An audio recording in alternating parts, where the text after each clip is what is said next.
순옥의 엄마는 아들을 잃은 후 슬픔과 괴로움을 며느리에게 포악을 떠는 것으로 위안 삼는다고 마을 사람들이 흉을 보았다. 남편 잡아먹은 년, 며느리 얻고 3년 나기 어렵다더니 느년 시집 올 때 뽀얗게 바람꽃이 있는 걸 본겨.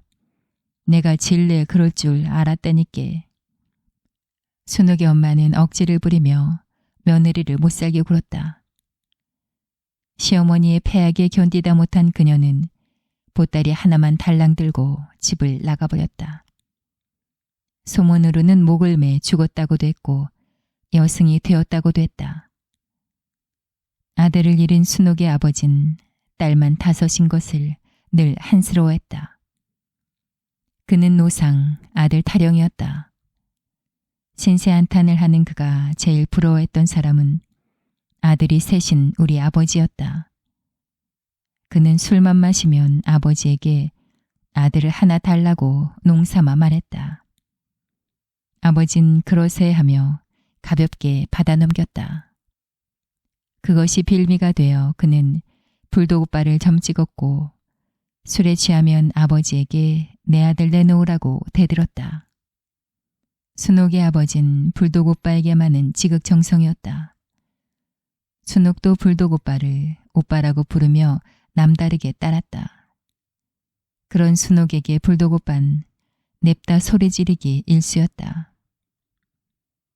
이 지지배야 워치해서 내가 너희 오빠여, 엉? 순옥 아버진 불독오빠의 마음을 꿰며 비위를 맞추려고 애썼다. 어느 땐 그 정성이 되레 치근했다. 불독오빠는 성깔이 사나웠지만 순옥의 아버지 역시 성질이 괴팍스러웠다. 누구 앞에서나 배짱이 맞지 않으면 드자비를 해댔고 이빠른 말을 잘했다.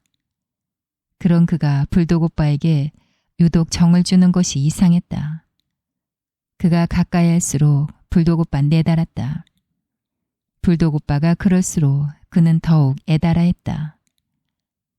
그가 불독오빠에게 고무줄 사이에 돌을 끼워 넣어 쏘는 새총을 만들어 주었고 엿기도 사주었지만 불독오빠는 받으려고 하지 않았다. 지는 아저씨 양아들 안 할 터유. 그런데 그가 쓴 미끼 중에 불독오빠가 가장 솔깃해한 것은 새잡이와 토기몰이었다. 그는 을에 눈이 오면 불독오빠를 꿰어냈다. 그런 날은 불독오빠가 친구들을 죄 불러 모았다. 옷샘이 있는 산중턱을 중심으로 하여 발자국을 따라 토끼몰이를 했다. 불독오빠와 아이들 손에는 저마다 긴 작대기가 들려 있었다. 와, 그들의 함성에 쫓긴 잿빛 토끼들이 하얀 눈 위를 쏜살같이 도망쳐 다녔다. 종일 산속을 헤매고 돌아온 그들의 손에는 토끼 귀가 붙잡혀 있곤 했다. 순옥의 아버진 불독오빠에게 덫을 놓아 새나 토끼를 잡는 방법도 가르쳐 주었다. 순옥의 아버지가 아버지를 찾아와 양자 어쩌고 하면 아버진 그저 허허허 웃기만 했다. 나는 불독오빠가 순옥 아버지의 양자가 되었는지 어쨌는지 생각하다가 가물가물 잠속으로 빨려 들어갔다. 잠결에도 새언니 목소리가 들렸다. 작은 오빠는 또 언제 오신대요? 새언니 물음에 난 잠기를 입안에 가득 물고 대꾸했다. 내가 그걸 어떻게 안돼유. 몰라유. 내도 몰리유. 내 얼굴을 들여다보던 새언니가 갑자기 나를 꽉 껴안았다. 그녀의 몽실몽실한 젖가슴이 코를 가로막아 숨이 막혔다. 그녀의 몸이 불덩이 같았고 가슴은 심하게 고동치고 있었다. 까치가 우는 날이면 새언니 얼굴에 생기가 돌았다. 그런 날은 하루 종일 들떠있기 일쑤였다. 그러나 해가 뉘엿뉘엿 넘어갈 즈음이 되면 새언니 얼굴에 그림자가 드리워지곤 했다. 우체부 아저씨가 오지 않는 날엔 그녀는 마치 우리에 갇힌 짐승처럼 제자리를 바정했다. 새언니는 열심히 청소와 빨래를 하고 책도 보았지만 눈은 늘 허공을 쫓고 있었다. 왜 이리 시간이 더디 가는지 모르겠네. 그녀는 허리를 펴고 중얼거리곤 했다. 새언니, 작은 오빠 편지 지달리는겨? 어떻게 지내는지 통 연락이 없어서. 새언니가 매일 오후 기다리는 사람은 우체부였지만 내가 기다리는 사람은 엿장수였다. 내가 학교에서 돌아올 오후쯤이면 엿장 수늘에 엿사려 하고 가위를 쩍걱거리며 나타났다. 빈 병이나 찌그러진 양은 냄비나 헌 고무신짝을 가지고 나오라고 소리치지 않아도 나는 무엇에 엿을 많이 주고 값을 더 쳐준다는 것쯤 훤히 꿰고 있었다. 엿장수는 다른 아이들보다 나에게 엿가락이 후했다. 우리 집 바깥 마당에 있는 둥치가 오람한 버즘나무 그늘 아래 연목판을 작대게 받쳐두고 엿의 양을 가늠할 땐 아이들은 조금만 더 하고 침을 삼켰다. 엿장수가 엿판에 비스듬히 칼끝을 대고 가위로 턱턱 두드리면 엿이 칼끝에서 대롱거렸다. 우리는 때 묻은 손을 옷자락에 슥슥 문지르고 엿을 받아쥐었다. 길고 동글동글한 가락엿보다는 엿판에서 떼어주는 호박엿이 훨씬 더 맛있었다. 엿을 받아든 난 군침을 삼키면서도 새언니에게로 다름질 쳤다. 그녀는 엿에도 별반 흥미가 없는지 힘없이 말했다. 애기씨 많이 먹어요. 나는 새언니가 언젠가 멀리 떠나버릴 것만 같아 불안했다. 그런 새언니에게 신경이 쓰여 학교에서도 공부가 잘 되지 않았다. 무역 연습도 집중할 수가 없었다. 학교가 파하면 곧장 집으로 돌아왔다. 산을 타넘으며 집으로 돌아올 때 치마 앞자락에 가득 단 산딸기가 집에 닿을 즈음엔 으깨져서 치마 앞자락에 온통 물이 들었다. 그래서 다음 날은 검정코 고무신에 산딸기를 담아 손에 들고 맨발로 뛰어왔다. 집에 와서는 온파기에 담아 새언니에게 내밀었다. 어머, 우리 애기씨가 최고네요. 새언니 얼굴에 잠시 웃음이 번지다가도 곧 그늘이 드리워졌다. 어떻게 된 영문인지 새언니는 점점 늦잠 자는 일이 많아졌다. 아침에 가족이 모두 일어나 부산을 떨어도 새언니는 일어날 기척이 없었다. 안방에서 달그락거리며 소란스럽게 수저질을 해도 안방과 들장지를 사이에 둔 윗방의 새언니는 조용했다. 좀처럼 화를 잘 내지 않는 엄마가 하루는 새언니를 안방에 불러앉혔다. 새애기, 너 요즘 정신이 있는 게냐? 장손 맏며느리 몸가짐 마음가짐이 어떤 것인 중 알만한 세렘이 이 무슨 경우냐? 죄송해요 어머니. 내일부터는 남의 눈도 있고 하니 아침 일찍 일어나거라. 낮에 낮잠을 또 자더라도 알겠냐? 네. 새언니가 눈을 아래로 내리깔고 대답을 하는 동안 큰오빠는 새언니를 두둔했다. 어젯밤에 잠을 제대로 못 자서 그려유. 나는 큰오빠를 원망하는 눈빛으로 볼이 부어 바라보았다. 그의 첫눈이 소복히 내린 그날은 새언니가 나에게 시내에 가서 영화 구경을 시켜준다고 약속한 날이었다. 미워도 다시 한 번이라는 슬픈 영화였는데 문희가 나오고 아역으로 김정훈이 나왔다. 나는 아침부터 일찍 큰 가마솥에서 더운 물을 떠내 찬물을 적당히 섞어 머리를 감고 난 물을 수체에 버렸다.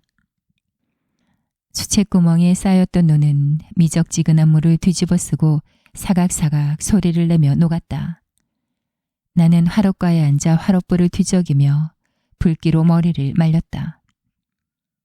새언니가 늦잠에서 일어나기를 기다리며 꽃살문 구멍으로 문 밖을 내다보았다. 왕기 아저씨가 마당에 쌓인 눈을 고무래로 밀어서 세모지게 눈산을 만들었다. 너 넉가래로 눈을 치우는 왕교 아저씨를 불독 오빠도 도왔다. 왕교 아저씨가 눈을 삼태기에 담아 다시 도롱태에 쏟았다.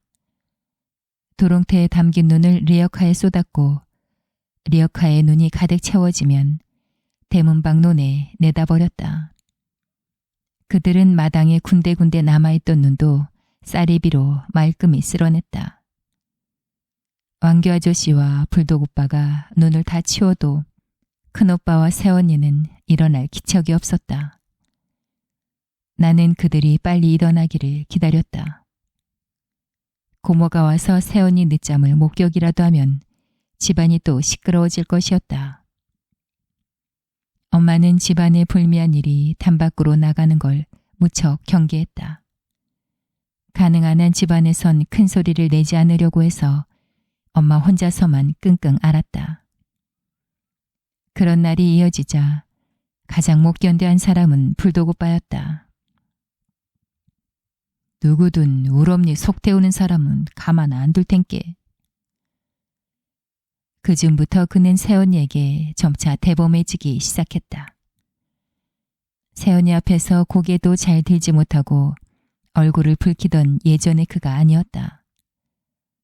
그날 아침 그가 집안이 떠나가도록 내 이름을 불러댔다. 오모가! 오모가! 그가 그 특유의 가락을 넣어 큰 소리로 길게 뽑아댔다. 오모가! 오강은 부셨냐? 오모가! 지금 몇 시다냐? 오모가! 눈갱이는 긁었냐? 엄마가 그에게 주먹코를 보이며 안절부절 못했지만 그는 아랑곳하지 않았다. 그가 평소 어이 볼이 뚱뚱하고 놀릴 땐 콧구멍을 벌름댔는데 그날은 이상하게도 벌름대지 않았다. 나 귀 안 먹었으니까 조용히 좀 해. 나는 팽 쏘아붙였다. 이 조망만한 지지배가 오래빌 뭘로 알고 깔본데요. 어잉? 그는 공연히 눈을 부라렸다. 나중에 한 일이지만 새언니와 난 이름이 똑같았다. 그것을 그가 용케 알고 있었다. 때마침 들어선 고모가 윗방에 대고 고함을 쳤다. 월월이 시방 어느 땐디 이냥 꿈속이랴. 새애기 너 이 집을 뭘로 보고 노상 이 모양인기여. 어잉? 큰오빠가 느닷없이 방문을 벌컥 열고 나와 두 주먹을 불끈 쥐었다. 눈에는 핏기가 서려 있었다. 지발 우리를 냅둬유. 요즘 이 사람도 힘든 모양이니께유. 나는 새언니를 두둔하는 큰오빠가 더 미웠다.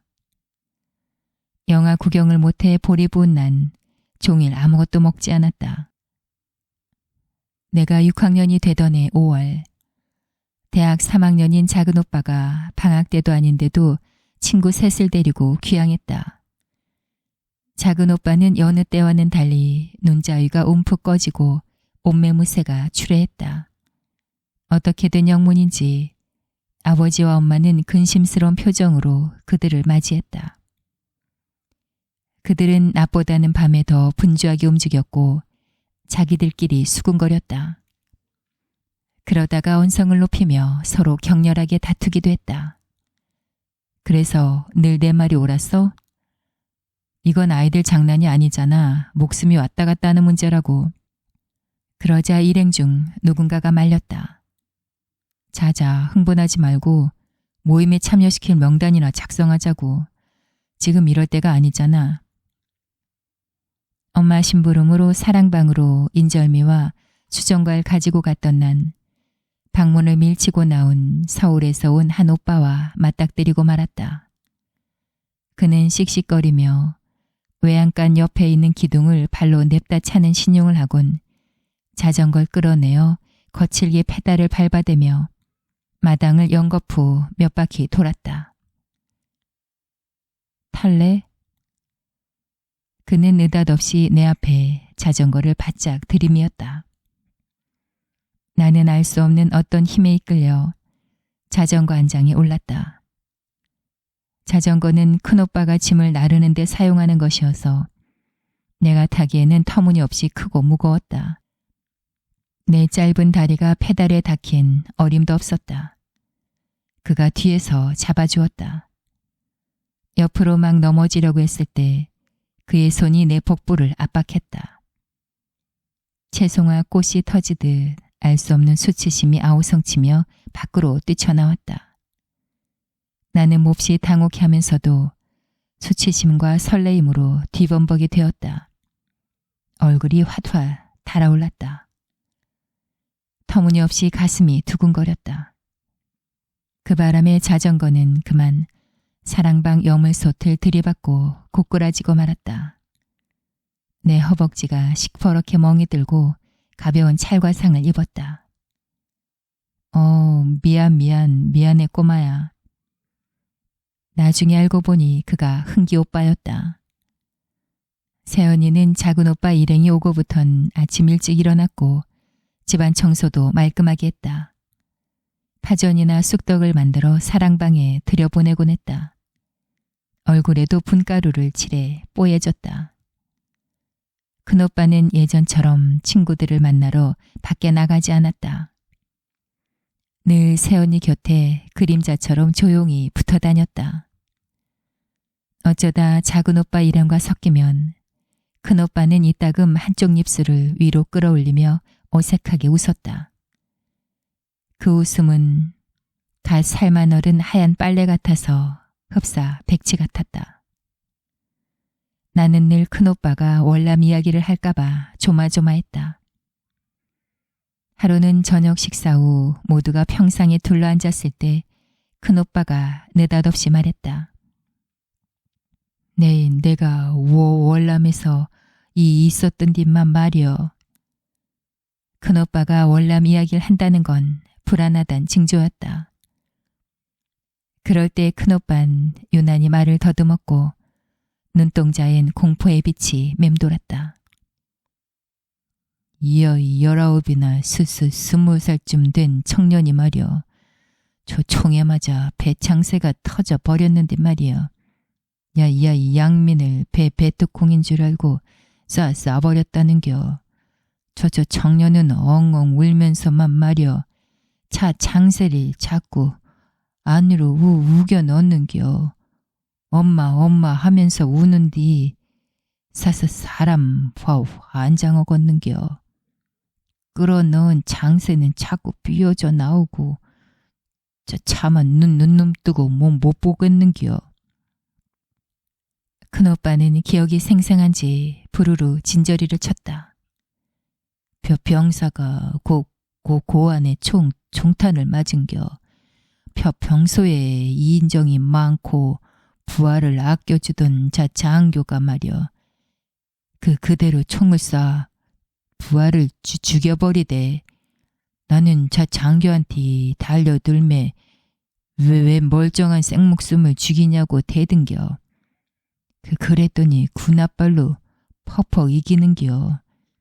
저녁 때 장교가 불러서 가니께 술에 취해 꺽꺽 울고 있는겨. 난 남자의 새 생명은 그것인데 그것이 어떻게 사느냐면서 부하를 위해 죽였다는겨. 두 팔이 잘리고 눈알이 빠져서 사람 구실 못한다면서. 장교는 아주 나쁜 사람인게벼. 우리 편을 왜 죽인디야? 나는 큰오빠에게 대어들듯 앙칼지게 물었다. 그런 나를 모두 놀란 눈으로 바라보았다. 그건 총에 맞은 부하를 위해서야. 큰오빠 대신 작은오빠가 얼른 대답했다. 말도 안 돼야. 죽이는 것이 워치기 위하는 것이랴? 내 말에 모두 당혹했다. 세연인 가만히 고개를 떨구고 손가락 끝에 거스러미를 쥐어뜯었다. 큰오빠는 계속 말을 이었다. 어떤 사람은 차차 장새가 터져나가 야자수 나무에 척 걸쳐진겨. 사람은 뭐 멀쩡한 게 살았는디 만 말이여. 나는 큰오빠 이야기를 듣는 것이 점점 두려워졌다. 마침내 새언닌 큰오빠를 재촉해 서둘러 방 안으로 들어갔다.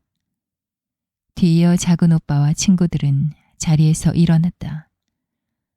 그들의 발걸음이 달배달에 흐느적거렸고 그 그림자는 곧 사랑방으로 사라졌다. 사랑방은 문이 꼭 닫힌 채였다. 나는 사랑방에 들어가고 싶었으나 작은오빠가 함부로 드나들지 못하게 했다. 사랑방 옆에는 2칸짜리 외양간이 있었는데 황소와 암소는 사랑방에 다가서는 사람들에게 뿔을 들이받으며 헉헉댔다. 나는 황소와 암소를 달래는 신용으로 손가락을 일자로 세웠다. 고무신을 신고 사랑방 문 앞으로 다가갔다. 사랑방 벽에 몸을 바짝 붙이고 숨어서 그들의 하는 양을 지켜보았다. 그들은 박스에서 등사기를 꺼내놓고 드륵드륵 밀었다. 등사된 종이들은 상자에 담겨져 골방의 뒷주 밑으로 숨어 들어갔다. 대전 대학들도 서울처럼 거의 휴교라더라. 등사를 끝낸 그들이 비로소 이야기를 나누었다. 교시는 누가 맡았대? 목소리 주인공이 누구인지 구별할 수가 없었다. 목소리가 낮고 빠르게 이어져서 잘 알아들을 수도 없었다. 철권 통치니 군사정권이니 파쇼니 하는 소리가 문 밖으로 새나왔다. 장군 이름이 자주 들먹여졌다. 가슴이 몹시 두근거렸다. 나는 작은 오빠가 간첩 교육을 받고 온 것일지도 모른다는 생각이 들었다. 장군 이름을 꼬맹이 이름 부르듯 하는 것이 아무래도 수상했다. 그 이름을 함부로 말하면 쥐도 새도 모르게 붙잡혀 간다는 소문이 자자했다. 나는 더럭 겁이 났다. 엄마와 아버지가 알면 공부는 안 하고 서울에서 간첩 교육만 받았다고 실망할 것 같았다. 나는 문에다 귀를 바짝 기울였다. 광주에선 학생들이 벌써 수십 명 다쳤는데 뉴스엔 겨우 2명 다쳤다고 허위 보도잖아. 진압군과 대항하는 학생들을 정부에선 폭도라고 휘몰고 있어. 빌어먹을. 시민군 결성이 진행되고 있다더라. 정부에서도 군인들을 투입한다는 소문이야. 그들은 울분을 토해냈다. 월남 갔던 우리 참전 용사들만 해도 얼마나 많은 피해를 보고 돌아왔느냔 말이야. 터무니없이 목소리가 커졌다. 그렇긴 하지만 전쟁 연습은 하고 돌아왔잖아. 누군가 음울한 목소리로 비웃듯 뇌까렸다. 뭐라고 너 이 새끼? 작은 오빠가 냅다 소리를 질렀다. 나는 작은 오빠 입에서도 욕이 나온다는 사실에 놀라움을 금치 못했다. 다시 한번 말해봐. 전쟁 연습이라고?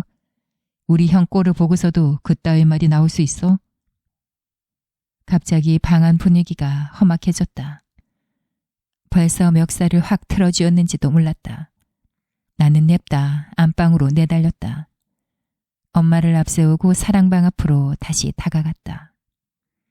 그러나 그새 방 안은 조용해져 있었다.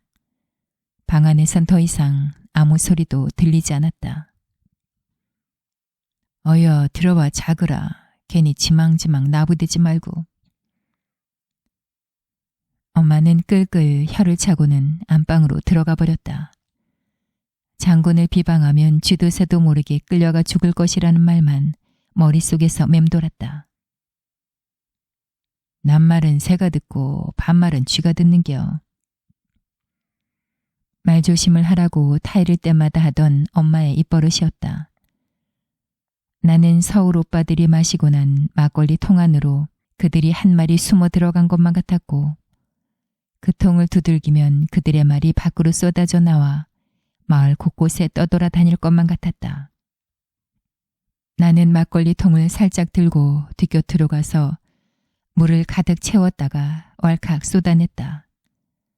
그리곤 다시 물을 채워 뚜껑을 꽉 조였다. 이튿날 늦잠에서 깨어난 그들은 콩나물국만 2사발씩 들이키곤 어디론가 급히 외출했다. 그들이 빠져나간 사랑방 안은 말끔하게 치워져 있었고 이상한 기운이 떠돌았다. 나는 뒷곁으로 달려가 술통의 뚜껑을 열고 물을 죄다 쏟아버렸다. 면회 콩쿠르 대회가 있던 날이었다. 벌말에 허씨 할아버지네 원두막이 노래하는 무대였다. 시간이 아직 이른 우리는 또래끼리 모여 서리부터 했다.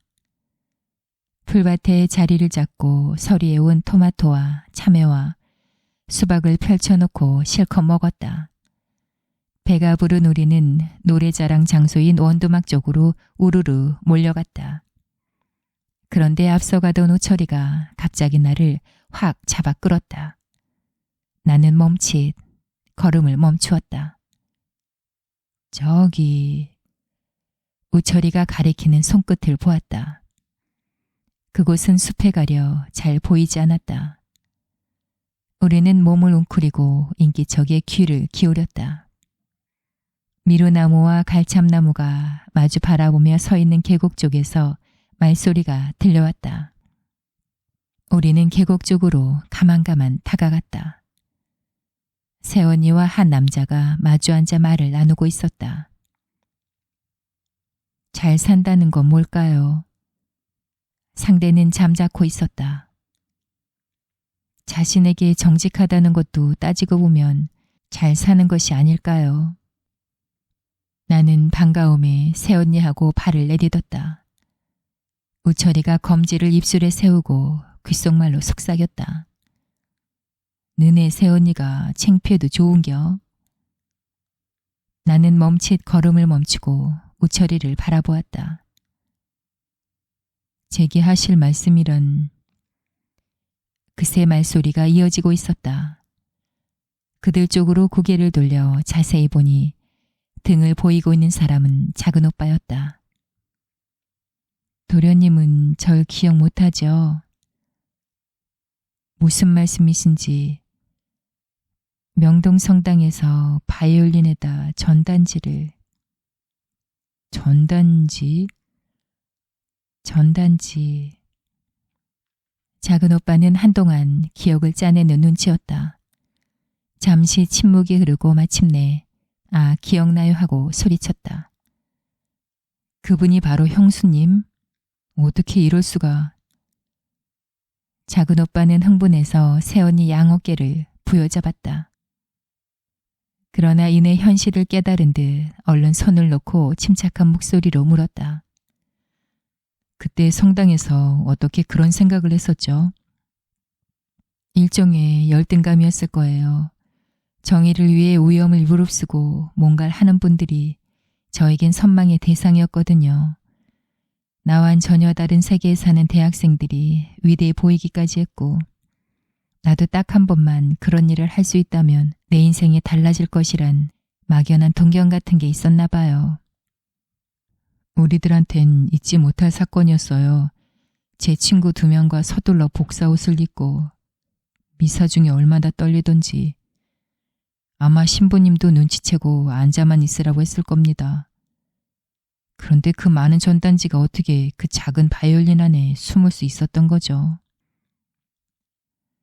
제 사촌이 허영기가 꽉 찬 애여서 빈 바이올린 케이스를 폼으로 들고 다녔거든요. 전 사촌네 병원에서 보조 간호원을 했었고요. 어쨌든 한 가족이 됐으면서도 전혀 몰랐군요. 허허. 평소에 잘 웃지 않는 작은 오빠가 유쾌하게 웃었다. 그러나 작은 오빠는 얼른 웃음을 거두고 가만히 고개를 숙였다. 새언니가 웃지도 않고 그를 뚫어지게 쳐다보았기 때문이었다. 침묵이 이어졌다. 나는 그들이 나눈 이야기가 무슨 이야기인지 종잡을 수 없었다. 새언니가 침묵을 깨고 말을 이었다. 혼인 전에 집을 둘러보러 왔을 때도 갈등이 심했는데 아마 제정신이 아니었던 것 같아요. 제가 무모하다는 것도 알아요. 하지만 제 무모한 용기가 어떤 땐 감사해요. 이해 못하시겠지만 하지만 막상 이렇게 되고 보니 욕심을 버리자고 생각하면서도 그녀의 한숨 소리가 나에게까지 들렸다. 작은 오빠가 당황한 목소리로 말했다. 형수님, 전 우리 형님을 존경하고 사랑합니다. 형님과 형수님을 위해서 도울 수 있는 일이라면 뭐든지. 새언니는 간절한 눈빛으로 작은 오빠를 바라보았고 작은 오빠는 새언니 시선을 비켜 맞은편 산 쪽에 눈을 주고 있었다. 안나 까레니나는 단 한 번의 사랑을 위해 기차의 몸을 그 용기야말로 그건 소설 속 이야기죠. 현실은 환상이 아닙니다, 형수님. 아무래도 상관없어요. 다시 침묵이 흘렀다. 잘잘 물이 흐르는 소리만이 계곡을 가득 채웠다. 쪼그리고 앉은 새언니가 무릎 위에 얼굴을 묻었다.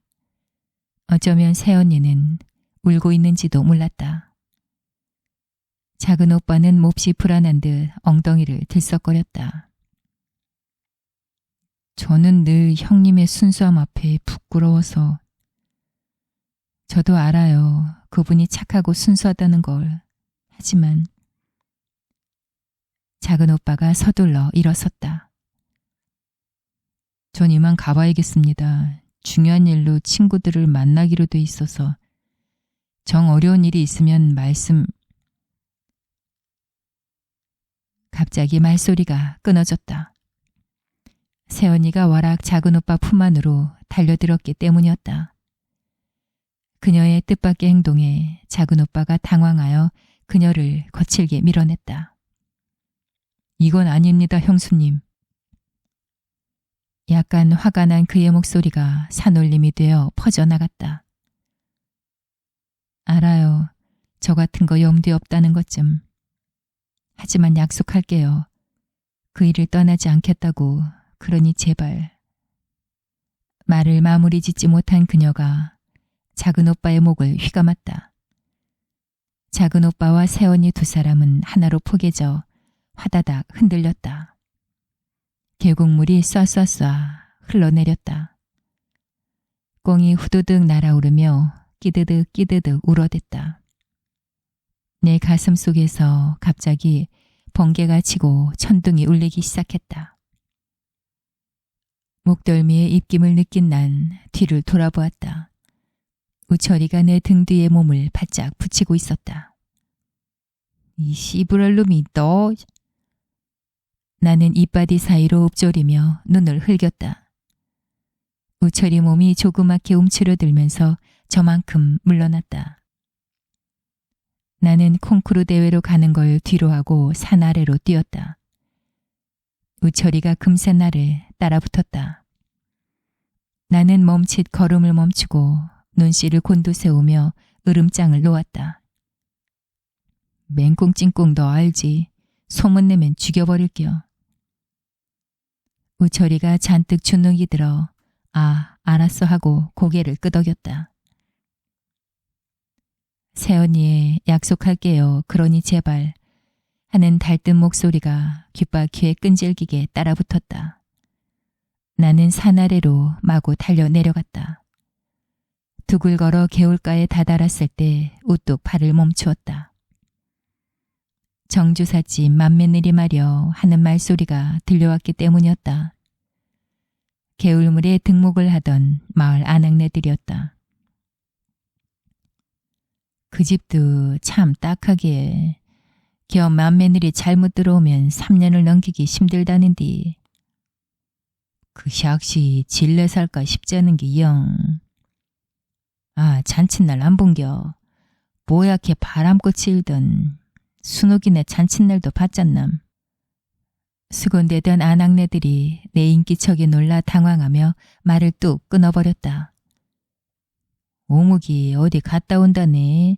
노래자랑 구경 안 갔다나. 그리곤 그들은 얼른 웃간내 강아지가 새끼를 몇 마리 낳았다는 둥 새로 사온 송아지가 여물을 안 먹어 걱정이라는 둥 말머리를 돌렸다. 삽작을 들어서자 마당 한쪽에 있는 두엄 옆에서 왕겨 아저씨가 모깃불을 놓고 있었다. 콩깍지, 왕겨, 눅눅한 풀이 섞인 모깃불은 매운 연기를 내며 피어올랐다. 모간이 매캐했다. 왕겨 아저씨는 안절부절 못한 눈치였다. 나는 그에게 짜증스럽게 소리쳤다. 아저씨, 변소가 급하면 댕겨오지 그래요. 그는 그게 아니라고 연신 손사래를 쳤다. 사랑방은 아무도 없는지 불이 꺼져 있었고 인기척이 없었다. 나는 모기장 안에 가만히 누웠다. 모기장 주변을 맴도는 모기떼가 요란하게 앵앵댔다. 오늘따라 모기 소리가 귀에 거슬렸고 날씨는 무척 더웠다. 갑자기 마당 안에 소요가 일었다. 에이, 성님이 조금만 더 집중했으면 1등도 할 수 있었는데 하모니카를 불면서도 어찌나 두리거리는지. 야 임마, 개뿔도 모르면 가만치나 있어. 내가 심사위원이라면 틀림없이 성님에게 1등을 줬을겨. 그치요, 성님. 맞아요. 1등보다 성님이 더 잘하던걸요.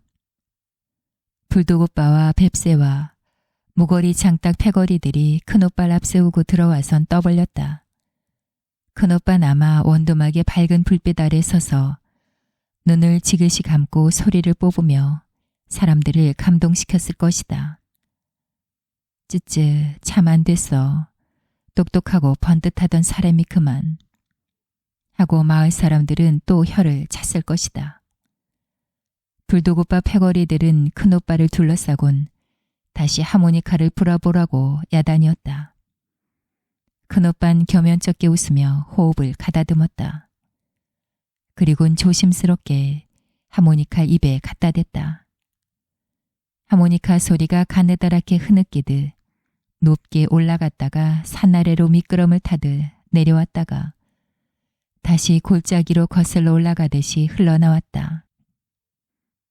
하모니카는 작은 오빠가 고등학교 수학여행 때 서울에서 사다 준 거였다. 금색의 하모니칸 이젠 하얗게 칠이 벗겨져 반들반들 윤이 났다. 그 낡은 하모니카를 불독 오빠가 탐내며 삑삑 시도 때도 없이 불어댔다. 하지만 음정도 박자도 엉망이었다. 틈이 나는 대로 작은 오빠가 불독 오빠에게 기타의 코드 익히는 법을, 큰 오빠는 하모니카로 도레미파 솔라시도의 음을 가르치느라 무던히 애를 썼지만 허사였다. 큰 오빠는 하모니카로 무슨 곡이든 아주 잘 불었다. 그 음은 구성지고 애달팠다. 그의 하모니카 부는 소리는 월남에 다녀온 뒤 더 구슬퍼졌다. 그는 하모니카를 늘 윗주머니에 넣고 다녔다. 꼴을 베고 나서도 소염으로 주고 나서도 불었다. 마을 처녀들이 그의 보름물과 하모니카 소리에 반해 애를 태운다는 소문이 마을에 돌 정도였다. 근데 새애긴 어딜 갔다냐? 엄마는 오늘따라 큰오빠가 안타까운지 새언니 행방에 대해 물었다. 나도 모르게 큰오빠 눈치를 살폈다. 큰오빠가 삽작길 연신 바라보았다. 나는 큰오빠 모습에 공연히 짜증이 왈칵 나서 왕겨 아저씨에게 트집을 잡았다. 아저씨는 왜 노래 자랑에 안 갔대요? 왕겨 아저씨는 아니라고, 안 간 게 아니라고 손짓 발짓으로 의사를 전달하려고 애를 썼다. 나는 그의 불안이 새언니 때문이라는 걸 알고 있었다. 엄마가 평상 위에 딸기, 참외, 수박을 푸짐하게 차려놓고 있을 때 마당으로 들어서던 그림자가 무르춤 섰다. 당혹해하는 빛이 역력했다. 잠시 어색한 침묵이 흘렀다. 큰오빠의 강한 눈시가 새언니에게 박혔다. 새언니는 두 손을 쥐었다 풀었다 안절부절 못했다. 새언니는 자신의 손가락을 내려다보며 가만히 고개를 떨구었다. 나는 새언니를 어떻게 대해야 할지 난감했다. 혼자만이 떠하는 비밀에 질식할 것만 같았다. 혹시 내가 실제로 목격한 일인지 아니면 스스로 만들어낸 환영인지 혼란스러워졌다. 작은 오빠는 그날 밤 집으로 돌아오지 않았다. 나는 잠들지 못하고 마을에 떠도는 야릇한 소문에 시달렸다. 통샘 옆 느티나무와 바위 옆에 있는 미루나무가 바람을 피운다는 것이었다. 하늘로 쭉 뻗은 가늘가늘한 미루나무 옆엔 남자를 상징하는 바위가 있고 우람하고 듬직한 느티나무 옆에는 여자를 상징하는 우물이 있었는데 그들은 자기 곁에 있는 바위와 우물을 속이고 나무끼리 만나 정사를 나눈다고 했다. 바위와 우물은 골이 나서 자기들끼리도 만난다고도 했다. 짓궂은 오빠들이 지어냈음직한 야와 같은 이야기였지만 은근 짜하게 퍼진 소문을 수습하느라 마을 어른들이 회의를 열어 매조지를 했다. 어느 때부터인가 그 소문은 쉬쉬하며 금기시 되었다. 나는 그때 소문의 진위가 무엇을 의미하는지 알지 못했다.